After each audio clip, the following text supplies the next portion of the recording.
name is Stephen Woloshin, and I'm a member of the Preventing Overdiagnosis Board, and I've been involved in this organization since the beginning.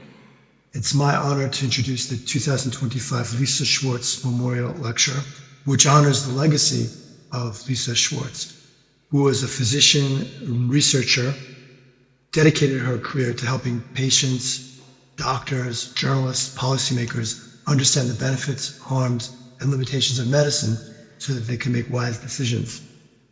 There's supposed to be a picture of us up right now. Hopefully you can see it. We were married to each other, and this picture was taken shortly before the first Preventing Overdiagnosis meeting back in 2013.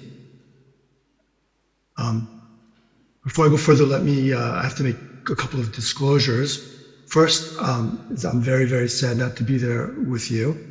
Second is that I have no conflicts of interest, except to say that, like Lisa, I deeply admire, respect, and just plain love our speaker, Iona Heath.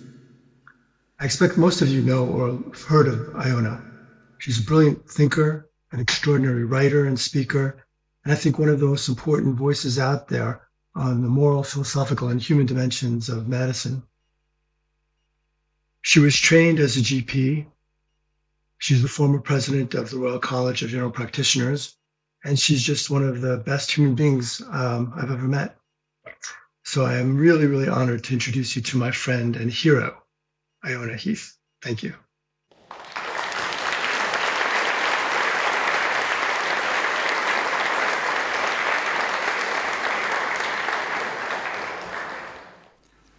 It's hard to cope with an introduction like that, actually. It makes you feel overwhelmed by the circumstances, but I am hugely honoured by the invitation to give this memorial lecture. I'm only sad because Stephen, Lisa's partner in absolutely everything, is unable to be here today. I'm going to argue, as usual, that there is something terribly wrong with the state of modern healthcare, and that overdiagnosis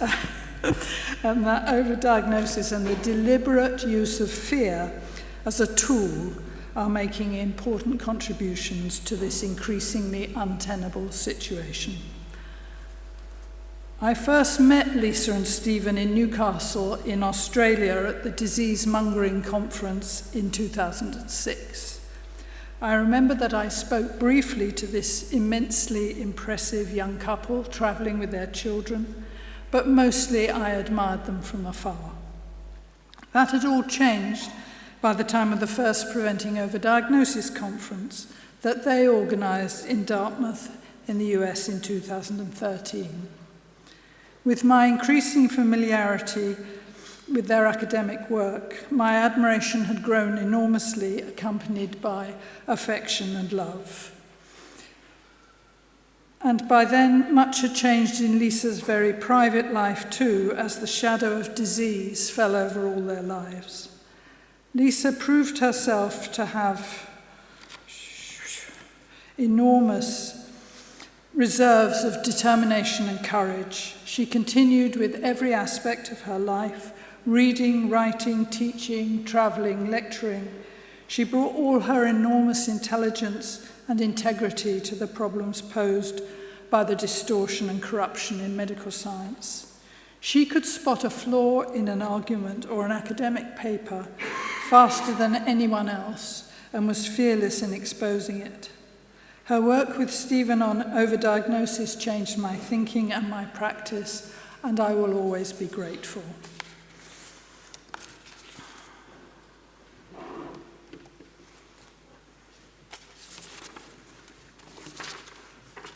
The vicissitudes of life taught Lisa that illness creates an unbearable and oscillating tension between fear and hope. And a very important aspect of her life's work, as Stephen said, was to help clinicians, journalists, and most importantly, ordinary people, to moderate the extremes and to avoid, as far as possible, both excessive fear and excessive hope. She saw very clearly the extent to which the medical industrial complex uses fear to increase demand and hence profit, and that fear is often deliberately created to increase profit. But she also pointed out that excessive hope is exploited in the same way and for the same ends. In this brilliant book, Lisa and Stephen and Gil wrote, "Many of the messages are intended to be scary, warning us that we are surrounded by danger and hinting that everything we do or neglect to do brings us one step closer to cancer, heart disease, and death. Other messages are intended to be full of hope, reassuring us that technological miracles and breakthrough drugs can save us all. And many messages do both. They use fear to make us feel vulnerable and then provide some hope by telling us that we can do or buy to lower our risk. In addition, as you may suspect, a great many of these messages are wildly exaggerated. Many of the risks we hear about are really not so big, and the benefits of many of the miraculous breakthroughs are often pretty small." Lisa would have agreed with the wonderfully cantankerous Samuel Johnson in recognizing the crucial importance of hope, but also its limitations. And what an extraordinary meeting of minds that would have been. In 1762, Johnson wrote, "Hope is itself a species of happiness, and perhaps the chief happiness which this world affords. But like all other pleasures immoderately enjoyed, the excesses of hope must be expiated by pain, and expectations improperly indulged must end in disappointment." I would like to speak in 18th century English, it is wonderful. Doctors tempted by hubris, politicians looking for a quick fix, pharmaceutical companies looking for yet more humongous profits, and everyone facing the inevitability of death need to heed this warning. The prevention of disease seems a noble aspiration, but through the willful propagation of both fear and hope, it causes harm as well as good, and the certainty of death places limits on its effectiveness that are not sufficiently acknowledged. When the questionable prevention of disease begins to assume greater priority than the relief of suffering, something very fundamental begins to go awry. This is my very blurry photograph of an illustration from Know Your Chances. Lisa and many others must have found it incredibly difficult to achieve any sort of balance during their horrible illnesses, but nonetheless, she was completely undaunted in her efforts to protect others from the misery of these extremes. There is so much fear in the world without doctors seeking to exaggerate it. Using fear as a means to an end, supposedly as a benefit for the fearful, is never justified. One of the roles of doctors is to mitigate fear, and to exaggerate it is a form of betrayal. I think everyone at this conference knows all this at least as well as I do, alongside the many ways in which medicine offers fear and hope, but always insufficient doubt. The continuing challenge is to confront and to interrupt these causal processes. To achieve this, I am convinced that we need to seek help beyond the discipline of medicine. And I think that Lisa used to like it when I came at things at a tangent. Today I am intrigued by the potential of the literature of decolonization. I am finding it helpful to see our present predicament as being, at least in part, the result of the colonization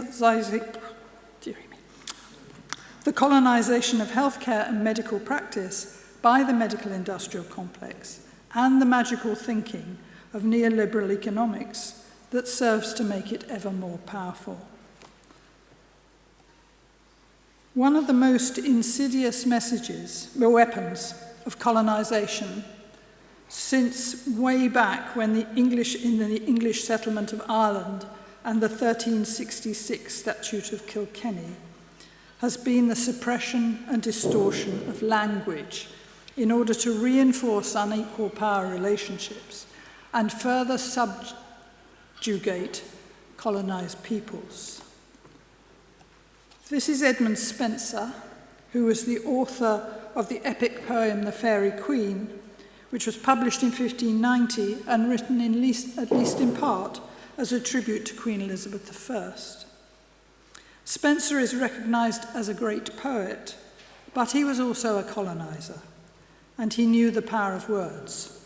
In 1596 he wrote, it hath ever been the use of the conqueror to despise the language of the conquered, and to force him by all means to learn his. From a distance of more than 4 centuries, this resonates with my experience over the course of my career. The language of healthcare used to be written in the iterative pragmatism of clinical practice, with his emphasis on what the British philosopher Stephen Tolman described as the 4 kinds of practical knowledge: the oral, the particular, the local, and the timely. But these have been increasingly pushed aside and despised. Theory has been allowed to dominate practice rather than practice inform theory. In 21st century medicine, a language of conquest and colonization has systematically proclaimed the preeminence of the universal, the timeless, the abstract, and the general, all too often expressed with the seductive certainty of number. Number has become more important than words, so that biometric testing with entirely arbitrary concepts of normal and abnormal has, to a very disturbing extent, displaced listening and description and the ambiguity of words. We seem to have forgotten that we need to balance the hope for certainty and clarity in theory with the impossibility of avoiding uncertainty and ambiguity in practice. The conquering language neglects those vital aspects of care that extend beyond the metrics and ignores Aristotle's warnings about the need to match our expectations to the nature of the case and to avoid demanding irrelevant kinds of certainty and necessity. We now have a colonizing language that oozes both certainty and necessity. Our patients have been redefined as units of healthcare need, characterized by aberrant numbers, the correction of which is so easily monetized for the purposes of extracting and maximizing profits. This is the young Aimé Césaire, the great francophone poet from Martinique. In an essay he wrote in the 1940s, he argues that poetic knowledge is born in the great silence of scientific knowledge. Césaire recognizes that there are aspects of human experience, including experiences of both fear and hope, about which scientific knowledge can tell us almost nothing.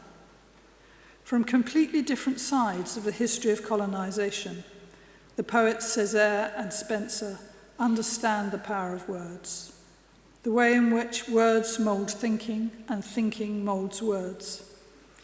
Within the consulting room with real patients, there is a gap between scientific knowledge, much of which is now expressed in number, and poetic knowledge, which is always expressed in words. I am arguing that the conquering language of technical biomedicine has deliberately minimized the importance of poetic knowledge. Words are created, adapted, and changed within ongoing networks of human relationships. And when we use words, we underline the importance of context. I'm pointing at Alex. And the relationships that hold those individual contexts together. And perhaps because of this, words can have huge power. Helen Dunmore, a much more recent poet who died last year, wrote, "A few words remembered from a story or a poem may become icons before which the individual lights the candle of his life. My friend Per Fugelli, the professor of social medicine in Oslo, remained reluctant to write in English because he recognized very clearly how much of his meaning was lost when he did not write in Norwegian. He would have said, in his inimitable way, that the suppression and distortion of language within contemporary medicine has allowed too muchness to displace just enoughness. But it is both striking and disturbing to realise how much of the new 10-year plan for the National Health Service in England is written in this new colonising language. The double helix on the cover is the first depressing clue.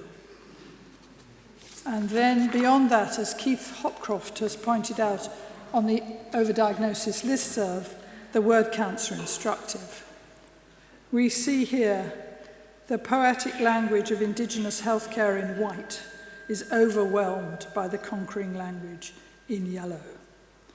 And despite the weight of evidence that supports Vincent Felity's adverse child experience pyramid, the word counts for poverty and violence in 171 pages are minimal. And the conquering rhetoric of risk and prevention far outweighs any exploration of the Indigenous language of illness. And it seems to me to reach absurd heights with the proposal to subject all newborns in England to genetic sequencing. In an essay published in the BMJ in June, Trevor Sheldon and John Wright responded, population genetic screening, with its inherent false positives, false negatives, and unpredictable clinical consequences of mutations, has the potential to generate a lifetime of anxiety for parents and their children. We run the risk of turning future generations into patients from the moment they are born with overdiagnosis and overtreatment. While politicians cannot alter our genetic code, they can tackle systematic societal inequalities. They just don't choose to. This deeply misguided initiative completely ignores the power of socioeconomic context into which each child is born to determine their future health. Like all interventions driven solely by theory, technical innovation, and political aspiration, this relies on decontextualization and ignores completely the oral, the particular, the local, and the timely. And it is destined, I tell you now, to be part of the problem, not part of the solution. The 20-year gap in life expectancy between the richest and the poorest is not explained by our genes, but by the context within which our lives play out. Also in June, the Indian-American physician Siddhartha Mukherjee wrote in the New Yorker magazine, patients begin to navigate risk as a terrain, scores, thresholds, probabilities, calibrating and recalibrating their place within it. As one patient put it, it's like being under siege, not by an actual illness, but by a prospective one. This phenomenon has given rise to the neologism previvor, someone living in the long shadow of a disease they have not yet developed, but to which they are genetically predisposed. Why focus on the genome when so much more could be achieved by not frightening people, just addressing the structural determinants of health, preventing the root causes of ill health in terms of poverty, poor housing, lack of educational opportunity, dangerous and insecure work environments, and the careless destruction of a viable climate. Because the genome sounds important and technical and part of the conquering money-making language. The great Kenyan writer Ngugi wa Thiong'o, who died earlier this year, have used this Fit for the Future report as an illustration when he wrote, "The conqueror has only to invest in capturing the minds of the elite, who will then spread submission to the rest of the population. The elite become part of the linguistic army of the conqueror." And I find myself asking how much the contemporary medical elite has colluded in the conquest that I am describing by shifting their own language, prioritizing the treatment of future risk over the care of those who are sick now, and allowing quality of care to be defined in terms of meeting numerical targets that almost always reward increased rates of testing or prescribing, which in turn work in the interests of the medical devices and pharmaceutical industries. So now I want to focus particularly on the predicament of young doctors. Those young doctors who have not directly experienced the years of attrition that have gifted us the current denatured state of the language of healthcare, and who find themselves disorientated and confused as they start out in clinical practice. They are trapped between the language of the colonizers and the indigenous language of care. They are expected to follow the former and feel judged by it, but they very quickly discover its inadequacies. They try to follow guidelines that ignore the expressed needs and aspirations of their particular patients, and much of what they are asked to do seems futile, if not positively harmful. Nothing seems to fit. Their own clinical experience teaches them very quickly that there is more to clinical practice than biomedical science, and especially biomedical science corrupted by the colonizers. They witness their commitment to helping their patients founder in a working environment that assumes that the body is a machine, that technology can prevent illness, disease, and even death, and that there is always a right answer. Contemporary healthcare priorities seem to place no value on the relationships that are essential to creating the trust that makes it possible to moderate the excesses of fear and hope that lurk within almost every clinical consultation. Just as patients are reduced to units of healthcare need, so professionals are treated as interchangeable units of healthcare supply. Long-term relationships between doctors and patients, and even between different members of a healthcare team, have been allowed, even encouraged, to wither away. Young doctors feel betrayed, unsupported, and fearful. What I am calling the traditional indigenous language of healthcare evolved and remains embedded in the detail, the uncertainty, and the wisdom of clinical practice. It grows out of the relationships between patients and professional, and in turn it nurtures those relationships. In this paper that I had a privilege to work on with some brilliant colleagues in this sort of area, we wrote, "The mismatch between the patient's needs and the burdens of preventive care inevitably leads to ethical stress. This is especially so when imposed quality metrics and other incentives, primarily focused on prevention, trump a patient's needs and finally financially penalize GPs for prioritizing sick patients."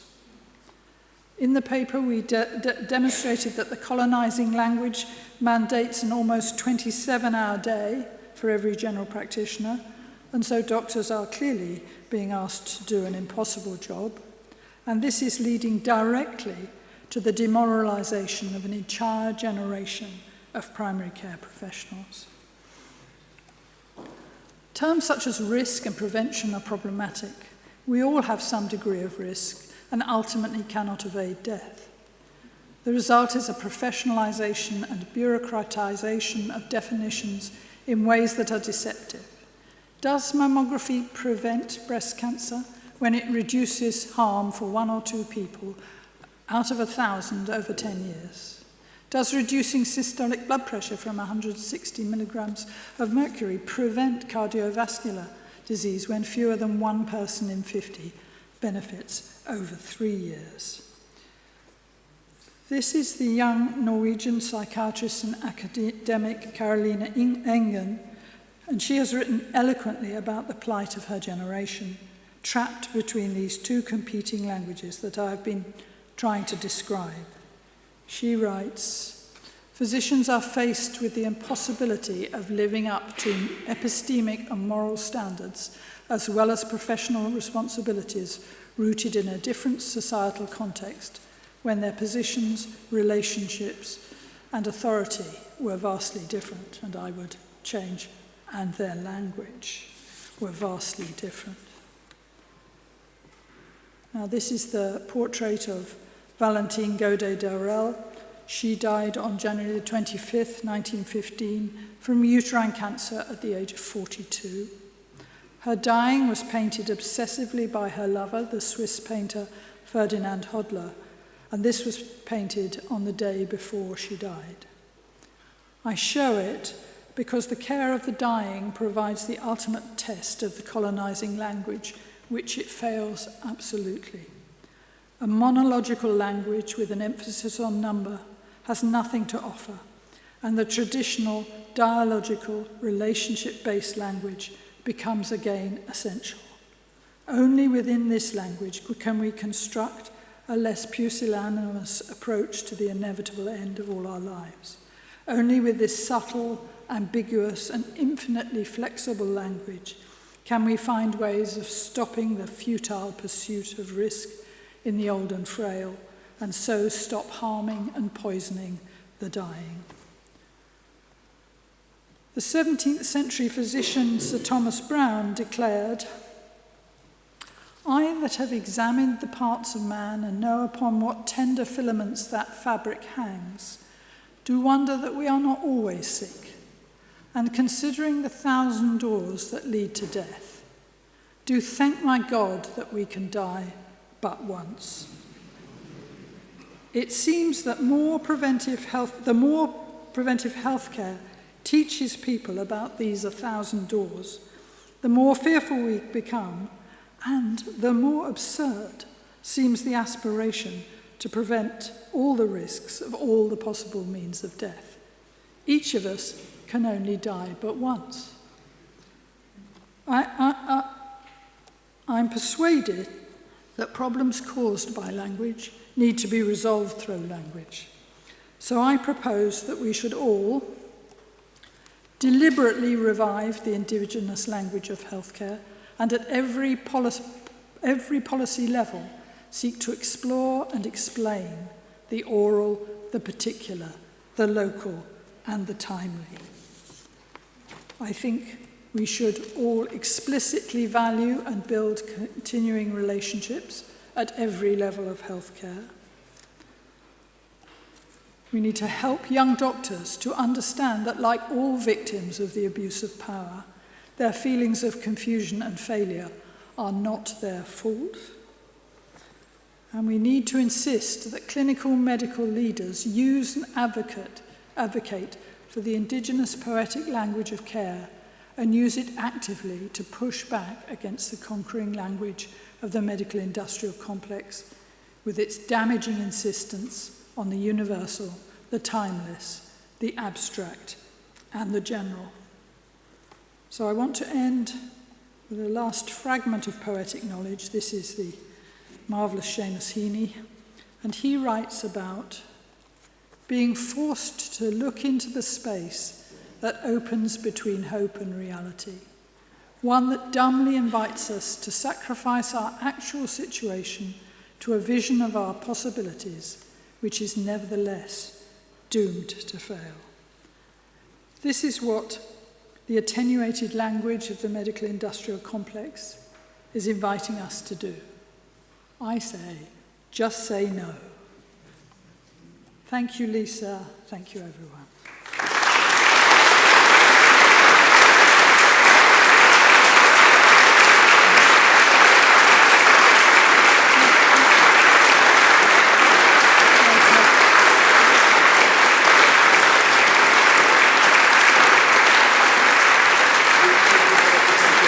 Yes. I suppose to have left. He's instructed me to leave 15 minutes to get there. I've left. She did instruct me. Excellent. The great news is we're going to delay the drinks reception by 10 or 15 minutes because after that amazing talk, Iona is going to take some questions. I have loads, but I'm going to shut up. But I'm sure in the audience, have we got microphones circulating? Give us 10 seconds. So let me see some people in the audience. There's a chap there. We'll go there first, but wait 1 second. Anybody else in the audience? Burning question? Wait 1 second. Here you go. Over here, Ruth, in the blue here. Excellent. I'm going to keep you. Let's check. Thank you for that absolutely wonderful talk. I've been in primary care for 33 years now. I'm a primary care doctor at the Mayo Clinic in Rochester, Minnesota, which means I introduced myself as an oxymoron at that large institution. I recently heard a term called relationship-based care, which when I work with my internal medicine residents, I tell them that's why I do my job. It's all about my interaction with the patient, which is when you sit in that room with that patient, everything else goes out the window. And it's all about what that patient needs to be whatever with the numbers, because it's what the patient needs at that moment. And even it's just a hand on the knee and just some reassurance. Thank you very much. Yeah, thank you for that. I share the experience. I've silenced everybody. I have a question. Okay. I have a question for Iona while you're thinking it, then we'll go to Helen.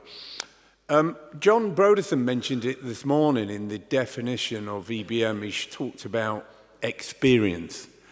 And I know we talked about this last night and even this morning, that we're seeing a downplaying of experience, and I think this comes into the colonization of language. It's almost the YouTube generation. So I get the issue of the language, and I think that's really interesting. But what can we do to sort of reinvigorate this idea that in areas of uncertainty, experience is an important issue in an evidence-based approach? I think that in this fragmentation that's affected medicine, it's also affected very badly medical education. And I think that when you and I were young, when God was a boy, we were always supported by people with more experience than we had. And it was a proper layered, it wasn't just a team, it was a layered team with different levels of experience. And I think that medical students should be demanding that they should be supported by different levels of experience.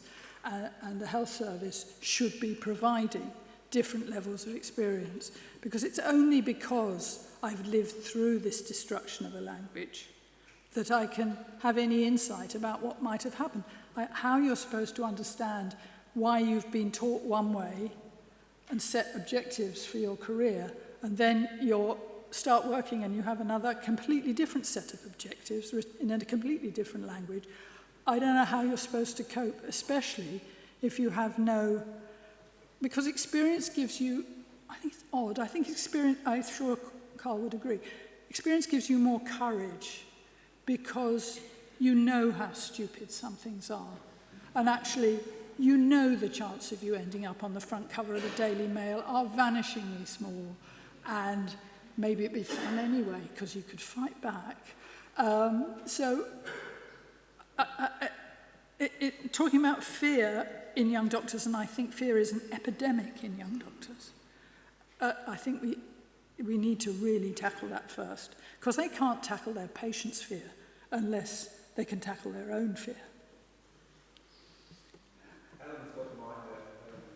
Okay, I have a question in part on demand that Carl said that I had to think of a question. Thank you for an amazing talk. I love uncertainty. I loved what you were saying about the different languages. And And thinking about the theme of colonisation, I wonder moving forward, and I like the action points, it's hard to take that colonisation away, in a way, and I wonder whether you see that there's some kind of middle way.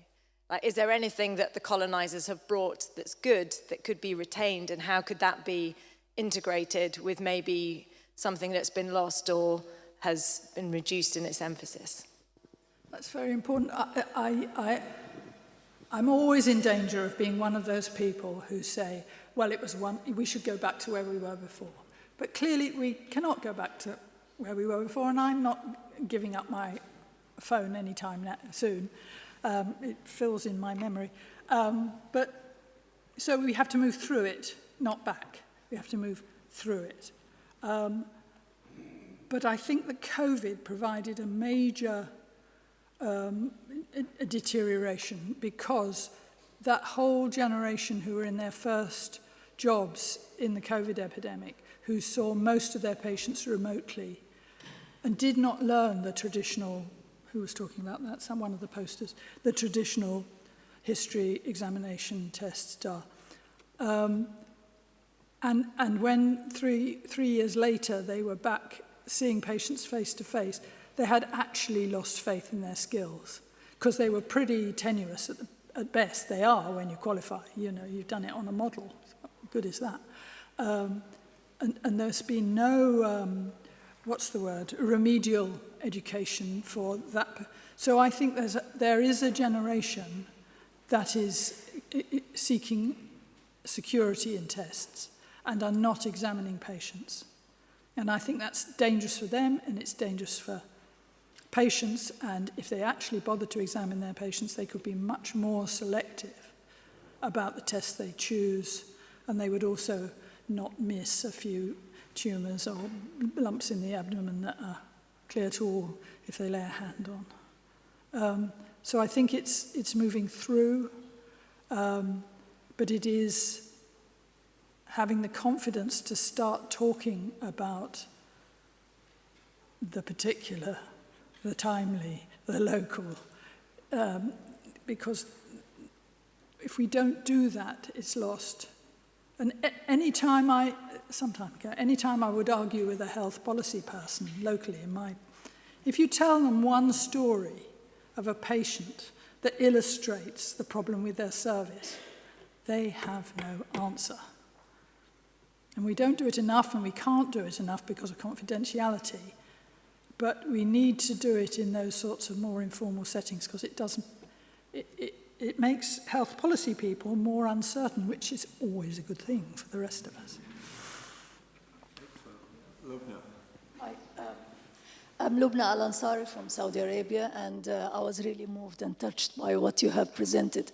You've talked about young doctors and fear, but I think even old doctors are fearful as well. And I have hope now after listening to you, and I really want to listen to it again and again. My question, if you can answer it, if you were a politician, the prime minister or whatever, and these people usually focus on money, KPIs, etc., what would be the things that you would focus on in order, at least one or two things, to bring the medical profession back to how it should be? Thank you. Yeah, I've discussed this with some colleagues. I would actually stop all surveillance, all equality control in primary care.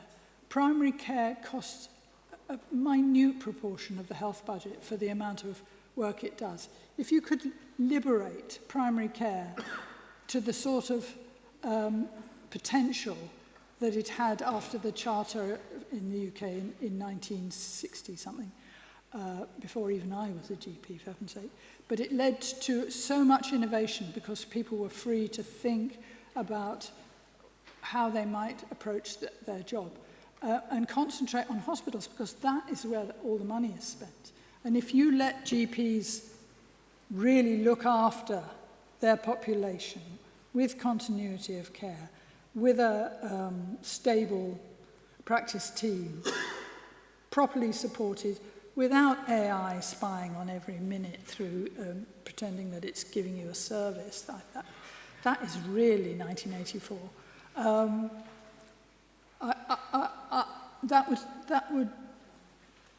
That would save an enormous amount of futile interventions and stop having any targets that revolve around prescribing and testing. You can have a target around how soon it takes to get seen, how soon you get your operation, fine, but not about what your blood pressure was. We had a requirement, you won't have had it, we had a requirement to ask our patient, any patient who had ever smoked, about their smoking once a year. And I could see my patients thinking, she's dementing. She knows I gave it up 15 years ago. We had a sort of celebration, you know, and they give me that funny look about, maybe she's going. So, yeah. Excellent. One question there, and then we'll take a final one just at the back at the side there. Where am I looking? Yeah, thank you. All right. I'm not a physician. I'm an administrator, politician, you may say something like that. And I just wanted to ask you some advice. Or where do you draw the line? Where are I deal in abstractions and numbers all the time, you see. And where do you draw the line? Or where is statistics and critical analysis quantitative? Where is it useful and where is it superfluous? Maybe you can draw the line there somewhere. Not all numbers are bad. It's really, really useful. When it's used to inform a local population and a local healthcare structure, it is incredibly useful about, you know, what your major problems are and what the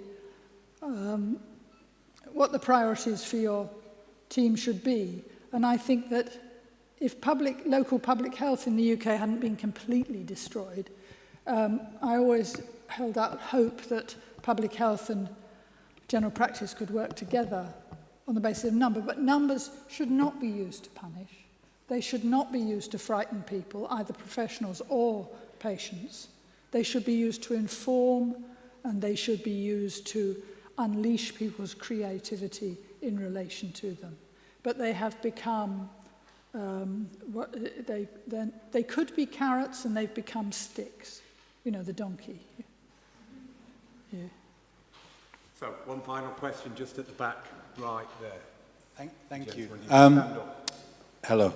I fear I'm just restating some of the earlier questions, but you draw a very stark kind of opposition between number, between word, between statistics and stories.